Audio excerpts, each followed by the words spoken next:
Қайырлы күн баршаңызға, сіздермен Ғалия Нұрали.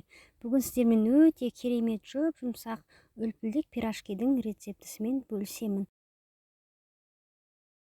Алдымен ыдысымызға жылы айранымызды құйып, оған ашытқымызды, жұмыртқамызды, сұйық майымыз бен тұзымызды салып, жақсылап араластырып аламыз. Ұнымызды бірнеше бөлікке бөле отырып, араластырып, жұмсақ қамыр илейміз.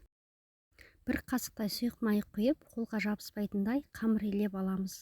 Жылы жерге 1 сағатқа қалдырып қоямыз. Менде бүгін 2 түрлі салма, 40 қабатпен картошкадан. Салмаларымыз міне дайын болды, әбден суыды. Көтерілген қамырымызды кішкентай бөліктерге бөліп, осындай шариктер жасап аламыз. Дайын дөңгелектерімізді жайып, ішіне салмасын салып, түйіп шығамыз.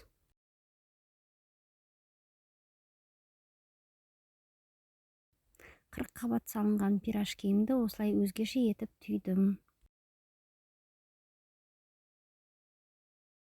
Дайын болған пирожкилерімізді 15 минутқа қойып қоямыз.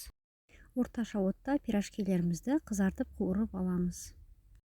Рецептер ұнап жатса, каналыма тіркеліп, лайк басып, комментарий жазуды ұмытпаймыз. Барлықтарыңызға ас болсын.